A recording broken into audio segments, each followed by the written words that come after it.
आपण पाहताय महामुंबई. आपल्या सगळ्यांचं स्वागत. मी मिलिंद भागवत. बुलेटिनच्या सुरुवातीला कोरोनाच्या काही महत्त्वाच्या अपडेट्स.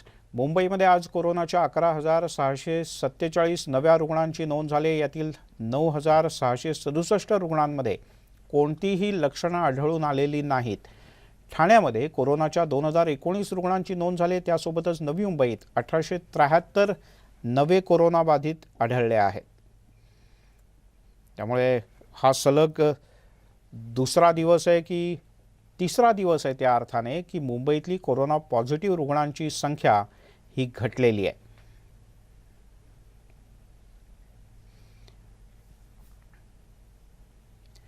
मुंबईतला कोरोनाचा पॉझिटिव्हिटीचा रेट कमी झालेला असतानाच रुग्णांच्या संख्येत सुद्धा घट झाली. मुंबईत आज कोरोनाच्या 11,647 रुग्णांची नोंद झाली. यातील 9,667 जणांना लक्षणं नाहीत, तर 14,980 म्हणजे जवळपास 15,000 जणांना डिस्चार्ज देण्यात आला.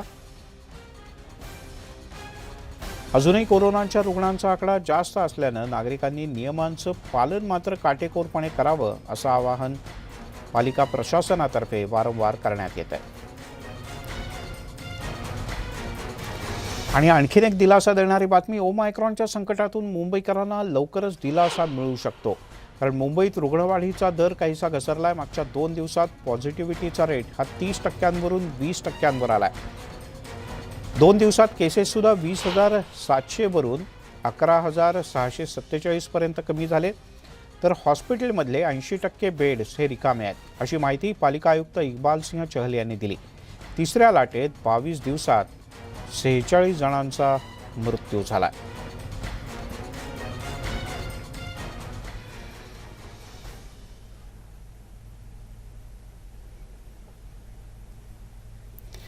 या सगळ्यात जेलमध्ये सुद्धा कोरोनाचा शिरकाव झालाय. मुंबईतल्या आर्थर रोड कारागृहात 30 कैद्यांना कोरोनाची लागण झाली. या कैद्यांच्या 10 दिवसात काही चाचण्या करण्यात आल्या होत्या. या कैद्यांना आता विलगीकरणात ठेवण्यात आलंय. दुसरीकडे कल्याणच्या आधारवाडी कारागृहात सुद्धा 40 कैद्यांसह 3 कर्मचाऱ्यांना कोरोनाची लागण झाली.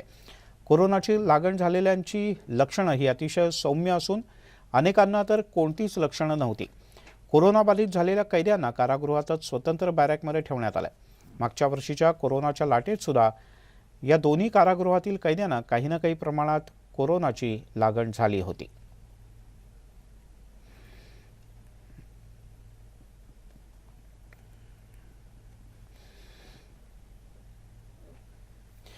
गानसम्राज्ञी लता मंगेशकर यांना ब्रीच कँडी रुग्णालयात दाखल करण्यात आल्याची माहिती आहे.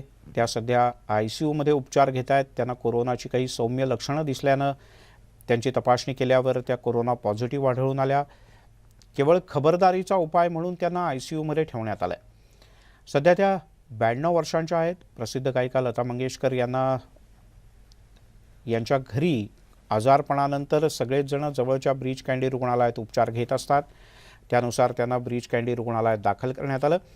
उपचार करणाऱ्या डॉक्टरांनी स्पष्टपणे सांगितलं आहे की त्यांची प्रकृती अतिशय व्यवस्थित आहे. फक्त खबरदारीचा उपाय म्हणून त्यांचं वय लक्षात घेता त्यांना ICUमध्ये दाखल करण्यात आलं. दरम्यान विरोधी पक्षनेते देवेंद्र फडणवीस यांनी लगेचच ट्विटरवरून प्रतिक्रिया दिली. गानसम्राज्ञी लता दीदी मंगेशकर यांना लवकर आराम वाटावा अशी मी प्रार्थना करतो, असं त्यांनी म्हटलंय. नक्कीच त्यांना टेस्ट हे झालेली आहे. त्यांची पॉझिटिव्ह आहे, पण प्रकृती चांगली आहे. म्हणजे आपण ज्याला एसिम्प्टोमॅटिक म्हणतो, सौम्य लक्षणं असलेली आहे आणि त्यांना ऑक्सिजनची गरज लागणार नाही आहे. त्यामुळे त्या स्वतः एक तर घरी होम क्वारंटाईन होतील किंवा किंवा किंवा त्या चांगल्या ब्रीच कँडी वगैरे या हॉस्पिटलमध्ये नेहमीच औषध पाणी घेत असतात किंवा त्यांची ट्रीटमेंट तर तिथे घेतील. डॉक्टरांच्या निगराणीखाली असावं, कारण लता दीदी ह्या सर्वांच्या हृदयामध्ये असलेलं त्यांचं स्थान आहे. त्यामुळे त्या नीटच असल्या पाहिजे. त्यामुळे त्या तेवढी काळजी घेतात. तिकडे पनवेलमध्ये बूस्टर डोस द्यायला सुरुवात झाली. फ्रंटलाईन वर्कर्स आणि आरोग्य सेवा पुरवणारे सर्व कर्मचारी तसंच 60 वर्षावरील सहव्याधीग्रस्त ज्येष्ठ नागरिक यांना हा बूस्टर डोस देण्यात येतोय. पनवेल पालिका आयुक्त गणेश देशमुख यांनी खारघरमधल्या टाटा रुग्णालयाचा पाहणी दौरा केला आणि बूस्टर डोसच्या व्यवस्थेबद्दलचा आढावा घेतला। पनवेलमध्ये बूस्टर डोस देण्यासाठी 6 सेंटर्सची निर्मिती करण्यात आली असून पात्र नागरिकांनी लसीचा बूस्टर डोस लवकरात लवकर घ्यावा असं आवाहन पालिका आयुक्तांनी केलं आहे। संपूर्ण भारतभर आणि संपूर्ण महाराष्ट्रभर या टीकाकरण आज चालू आहे। हा जो काही बूस्टर आहे हा 3 कॅटेगरीजमध्ये आपण घेतोय। फ्रंटलाईन वर्कर्स, त्याचबरोबर हेल्थकेअर वर्कर्स आणि 60 इयर्सच्या वरचे कोमॉर्बिड पेशंट्स। तर तिघांनाही माझं या तिन्ही ग्रुपमध्ये आव्हान आहे की कृपया आपण जो काही हा डोस आम्ही देतो त्या वॅक्सिनेशनचा लाभ घ्यावा आणि प्रशासनालाही सहकार्य करावा, आपला देशसुद्धा तंदुरुस्त ठेवावा। वळूयात पुढच्या बातमीकडे। कल्याण इथल्या मलंग गडावर जाण्यासाठी उभारण्यात आलेल्या फ्युनिक्युलर ट्रॉलीचं काम गेल्या 10 वर्षांपासून रखडलं होतं। त्यामुळे हे काम करणाऱ्या ठेकेदाराला टर्मिनेट करण्यात आल्याचं खासदार डॉक्टर श्रीकांत शिंदे यांनी म्हटलं आहे। नव्या ठेकेदाराला हे काम देऊन वाढीव 10 ते 15 कोटींचा निधी दिला जाणार आहे। मलंग गडावर जाण्यासाठी 3600 पायऱ्या चढून जावं लागतं। वृद्ध आणि लहान मुलं तसंच स्त्रिया यांना या गडावर जाणं सुलभ व्हावं यासाठी 2012मध्ये मलंग गडावर या ट्रॉलीचं काम सुरू झालं। यासाठी अपेक्षित असलेल्या 80 कोटी रुपयांच्या निधीपैकी 70 कोटी रुपये आधीच ठेकेदाराला देण्यात आले। मात्र हे काम अर्धवट करून ठेकेदारानं हे काम बंद करून टाकलं। त्यामुळे गेल्या काही वर्षांपासून हे काम पूर्णपणे रखडलं होतं। अशा या परिस्थितीमध्ये त्याच्या मला आता आम्ही एका पोचलो रिझल्ट्सवरती की बाबा हा कॉन्ट्रॅक्टर जो आहे तो आता पूर्ण काम हे करू शकत नाही, तर त्याला टर्मिनेट करण्याचं काम जे आहे ते PWDच्या माध्यमाने होईल आता आणि नवीन कॉन्ट्रॅक्टर त्याच्यावरती आणला जाईल जो हे काम पूर्ण करेल आणि लोकांना सुविधा मिळेल। हा नवीन जो काय आता त्याच्यामध्ये लागेल, जो काय 10-15 कोटी रुपये लागणार आहेत, जे काय लागतील आता जे काम पूर्ण करण्यासाठी ते निधी पण देण्याचं काम आपण करू आणि त्याचबरोबर हा कॉन्ट्रॅक्टरला टर्मिनेट करण्याचं काम केलं जाईल। तिकडे नवी मुंबईमध्ये प्रकल्पग्रस्तांनी गरजेपोटी बांधलेल्या घरांवर आकारण्यात येणारा 3 पट मालमत्ता कर रद्द करावा अशी मागणी शिवसेनेच्या शिष्टमंडळानं केली। नवी मुंबईचे पालिका आयुक्त अभिजित बांगर यांच्याकडे शिवसेनेच्या शिष्टमंडळानं ही मागणी केली। नवी मुंबईत प्रकल्पग्रस्तांनी गरजेपोटी बांधलेली घरं अनधिकृत ठरवण्यात आले। महापालिका त्या घरांना 3 पट मालमत्ता कर आकारते। राज्य सरकार ही घरं नियमित करत असल्याचा दावा करत हा कर रद्द करावा अशी मागणी शिवसेनेच्या शिष्टमंडळानं केली। हा कर रद्द झाल्यास अंदाजे 12,000 कुटुंबांना दिलासा मिळणार आहे। मागच्या त्यामध्ये पालकमंत्री असतील, खासदार राजन विचारे असेल, यांच्या माध्यमातून आयुक्त साहेबांवर मीटिंग झालं, त्याने तो टॅक्स माफ करण्यात यावा, म्हणजे तो 3 पट लावलाय तो लावू नये याच्यासाठी प्रस्तावित केलेलं होतं आणि ते लवकरात लवकर करावं म्हणून आम्ही आज भोईसाहेब, मी नवीन गवते, पाटील साहेब आम्ही भेटलो आणि आयुक्तांनी त्याच्यावरती सकारात्मक उत्तर दिलेलं आहे। लवकरात लवकर माफ करतील असं त्यांनी सांगितलेलं आहे। वळूयात पुढच्या बातमीकडे। एसटी संपाच्या मुद्द्यामध्ये राष्ट्रवादी काँग्रेसचे अध्यक्ष शरद पवार यांनी मध्यस्थी केल्यानंतरही संपकरी कर्मचारी आंदोलनावर ठाम आहेत। एसटीचं विलिनीकरण करण्यावर आपण ठाम असून गेलो तर शासनात नाहीतर मशनात असा आक्रमक पवित्रा कर्मचाऱ्यांचा कायम आहे। अशाच काही कर्मचाऱ्यांशी बातचीत केली आमचे प्रतिनिधी विजय देसाई यांनी। गेले 70 दिवसाचा हा दुखवटा आम्ही या ठिकाणी व्यक्त करतोय। असा या ठिकाणी जे कर्मचारी एसटीचे ते त्यांचं म्हणणं आहे, आपण त्यांच्याशी जाणून घेऊया। आता शरद पवारांनी आवाहन केलेलं आहे की तुम्ही परत या, सर्वांवर ज्या कारवाई झाल्या त्याबद्दल त्यांचं काय म्हणणं आहे आपण त्याच्यावर थेट जाणून घेऊया। तर सांगा, काय सांगाल? पवारांनी आवाहन केलंय की परत या, काय सांगाल? काय माहिती का, जवळजवळ आज आमचा 17वा दिवस आहे आणि परवाच्या दिवशी कामगार संघटनेची मान्यता केल्याच्या नंतर काल शरद पवारांना जाग आली आणि शरद पवारांनी डायरेक्ट कृती समिती बोलवली। आतापर्यंत कृती समितीचा एक सुद्धा पुढारी 70 दिवस झाले आमचे कामगार आझाद मैदानात उपाशी पोटी तिथं आंदोलन करतायत आणि ते आमचा दुखवटा आहे। आणि काही लोक येऊन, गुजरसारखी माणसं येऊन सर्व कामगारांची फसवणूक करून निघून गेले आणि काल परत शरद पवारांबरोबर त्यांची काय गरज होती? कोण ते गुजर आम्हाला माहित नाही। ज्यावेळेला आमचा विलिनीकरणाचा न्यायालयीन लढा चालू आहे न्यायालयाने सरकारला सांगितलेलं आहे की विलिनीकरणाबाबत जे काही आहे ती मुद्दा तुम्ही त्यांची संपूर्ण कागदपत्र विलिनीकरण होणार की नाही होणार ही पत्रकं तुम्ही न्यायालयामध्ये सादर करायचे. जे समितीने निर्णय घेईल ती समितीने मुख्यमंत्र्यांकडे येऊन त्यांची शिफारस घेऊन ती न्यायालयामध्ये सादर करायचं. ते मुख्यमंत्र्यांकडे न जाता शरद पवारांशी बोलणी करतात. आणि जर हा न्यायप्रविष्ट विलिनीकरणाचा जर लढा आहे तर यामध्ये आव्हान करण्याचा प्रश्न आलाच कुठे. त्यांनी तो विलिनीकरणाबाबतचा प्रस्ताव न्यायालयामध्ये सादर केला गेला पाहिजे. परंतु ही लोकांना दहशत निर्माण करण्यासाठी कृती समितीला एकत्र बोलावणं आणि कुठल्याही प्रकारचं आमिष दाखवणं, तुम्ही आवाहन करणं हे चुकीचं आहे. 100% मी सांगतोय की हे खाजगीकरणच होणार आहे. जसं शिवशाहीचं खाजगीकरण झालंय, शिवशाहीच्या कर्मचाऱ्यांना 15,000 रुपये पगार आहे आणि आमच्या एसटी कर्मचाऱ्यांना पगार, मी 3 वर्ष झाली आज एसटी मंडळ डेप्यूट आहे, मला 3,000 रुपये पगार आहे. म्हणजे हा सर्वत्र आर्थिक शोषण केलं जात आहे. आर्थिक शोषण म्हणजे कर्मचाऱ्यांची पिळवणूक होत आहे. ह्याला कुठेतरी ह्याला घाट घातला, ह्यांचा घाट हा मोडून टाकलाच पाहिजे. आणि आम्ही विलिनीकरणावरती थांबवत. तुम्ही उद्या काही उठून भूल थांबवणं आम्ही बली पडणार नाही. विजय देसाई, न्यूज 18 लोकमत, नालासोपारा. आणि आता एक मोठी बातमी. मुंबईतील लहान मुलांचं अपहरण करून त्यांना देशातील इतर राज्यांमध्ये विकणाऱ्या टोळीला मुंबई पोलिसांनी जेरबंद केलाय. या गँगच्या 11 सदस्यांना पोलिसांनी अटक केली. यातील 6 जण हे मुंबईतले असून इतर 5 जण हे तामिळनाडूतले आहेत. मुंबईतल्या व्हीपी रोड भागामध्ये एका 4 महिन्याच्या मुलीचं इब्राहिम शेख या व्यक्तीनं लसीकरणाला घेऊन जातो असं सांगून अपहरण केलं. यानंतर या मुलीला टोळीनं तामिळनाडूत एका दाम्पत्याला 4,70,000 विकलं होतं.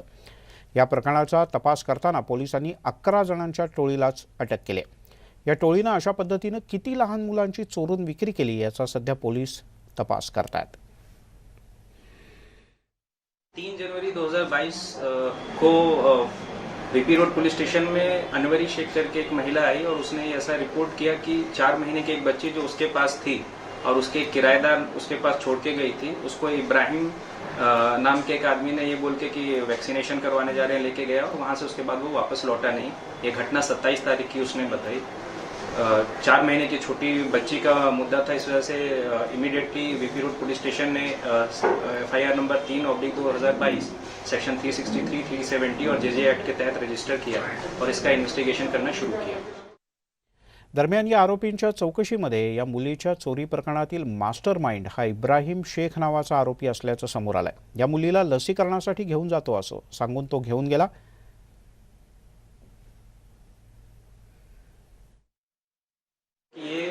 इब्राहिम शेख ने इस लड़की को कुछ पैसों के लिए बेच दिया है. इमीडिएटली हमने पार्टियां बनाई और मुंबई के आसपास के एरिया में जो भी इससे संबंधित लोग थे उनके ऊपर रेड की और सायन, धारावी, कल्याण इत्यादि जगहों पे रेड करने के बाद करीब 6 लोगों को अरेस्ट किया. इन लोगों को अरेस्ट करने के बाद पता चला कि इस लड़की को आगे फर्दर इन्होंने जो है बेंगलोर होते हुए सालेम और सालेम के बाद फिर इन्होंने कोयम्बटूर के पास जो है एक जगह पे भेजा हुआ है और पैसे के लेन देन के बाद ये पूरी प्रक्रिया की गई है. इस आधार पर वीपी रोड पुलिस स्टेशन की पार्टी तमिलनाडु गई और तमिलनाडु से उन्होंने वहाँ पे करीब 5 लोगों को अरेस्ट किया है. आणि आता बातमी पाहणार आहोत परमबीर सिंग यांच्या संदर्भातल्या सुनावणीची. परमबीर सिंग यांच्या याचिकेवरची सुनावणी पुन्हा एकदा पुढे ढकलण्यात आली. 3 आठवडे ही सुनावणी पुढे ढकलली गेली. महाराष्ट्रातील परिस्थिती अत्यंत अस्वस्थ करणारी आहे. जिथे मुंबईचे माजी पोलीस आयुक्त परमबीर सिंग यांच्या अलीकडचं नेतृत्व करणाऱ्या पोलीस दलावर विश्वास नाही आणि राज्य सरकारचा CBIवर विश्वास नाही असं निरीक्षण नमूद करत कोर्टानं ताशेरे ओढले. तसंच माजी गृहमंत्री अनिल देशमुख यांच्या विरुद्धच्या तपासात राज्याने अनेक अडथळे निर्माण केल्याची माहिती CBIनं सर्वोच्च न्यायालयात दिली.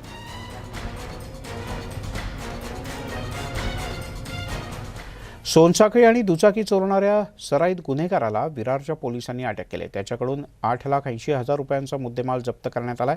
अजय किरण शाह असं या आरोपीचं नाव आहे.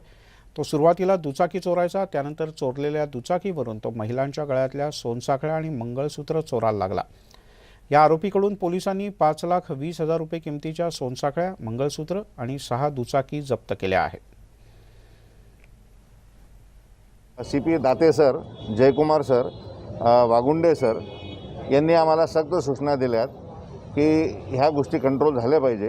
त्यांनी दिलेल्या सूचना आणि मार्गदर्शनानुसार विरारचे वरिष्ठ पोलीस निरीक्षक श्रीयुत वराडे, त्यानंतर डिटेक्शन ब्रांचचे श्रीयुत टेलर, PSI टेलर, PSI राणे आणि ह्या ठिकाणी उपस्थित असलेली त्यांची टीम यांनी अथक परिश्रम घेतले आणि अजय शहाला ह्या ठिकाणी अटक केले. आमच्याकडं CR नंबर 12/33 हा दाखल होता. त्या CRमध्ये त्याला अटक केलं आणि त्याला अटक केल्यानंतर 6 चेन स्नॅचिंगचे गुन्हे उघडकीस आणले. तिकडे कल्याण पूर्वेमध्ये काही दिवसांपूर्वी झालेल्या एका कार्यक्रमाच्या दरम्यान हवेत गोळीबार केल्याचा एक व्हिडिओ व्हायरल झाला होता. या व्हिडिओची दखल घेत कोळसेवाडी पोलिसांनी या प्रकरणी गुन्हा दाखल केला आहे. पोलिसांनी 4 जणांच्या विरोधात हा गुन्हा दाखल केला आहे. हवेत गोळीबार झालेले जे क्लिप आज त्या ठिकाणी व्हायरल झालेली होती, त्याच्या अनुषंगाने पोलिसांना ज्या वेळेला क्लिप मिळाली त्यावेळी कोळसेवाडी पोलीस स्टेशनांतर्गत याबाबतचा गुन्हा दाखल करण्यात आलेला आहे आणि पुढील तपास आमचे पोलीस त्या ठिकाणी करत आहेत. तिकडे मुंबईतल्या नरिमन पॉईंट चौपाटीवर गस्त घालणाऱ्या पोलिसांनी आता सेगवेनं गस्त घालायला सुरुवात केली. जवळपास 4 किलोमीटर अंतरावर असलेल्या गिरगाव चौपाटीपर्यंत पोलिसांना पायी गस्त घालण्यात अडचण येत होती, वेळही जात होता. यामुळे पोलिसांची नजर चुकून फिरणाऱ्यांची संख्या कायम होती. अशा परिस्थितीत कोणाला समजावून सांगणं आणि त्यात जाणारा वेळ, पुढे कायम राहणारी गर्दी, या सगळ्यातून मार्ग काढण्यासाठी पोलिसांनी आता या सेगवेवरून गस्त घालायला सुरुवात केली. मुंबईतील 6 भागात समुद्रकिनारी प्रत्येकी 5 सेगवे पोलिसांना उपलब्ध करून देण्यात आलेत. त्यामुळे नियमाची अंमलबजावणी करणं आणि गर्दीवर नियंत्रण राखणं पोलिसांना सोपं जात आहे.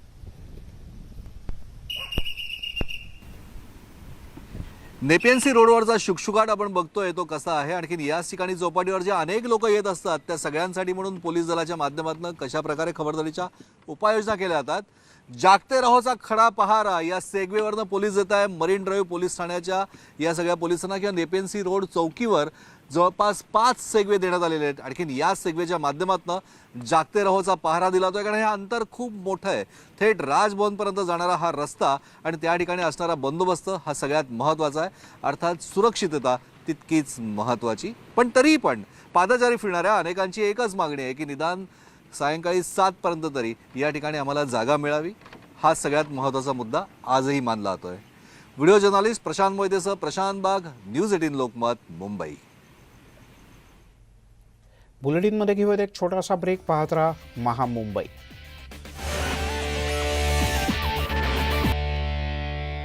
आपण पाहताय महामुंबई आणि आता वेळ झाली आहे न्यूज 18 लोकमतच्या आजच्या प्रश्नाच्या निकालाची. आम्ही को ॲपवर 2 महिन्यांपासून संपावर गेलेल्या STच्या कर्मचाऱ्यांनी आता तरी कामावर रुजू व्हावं का हा प्रश्न विचारला होता.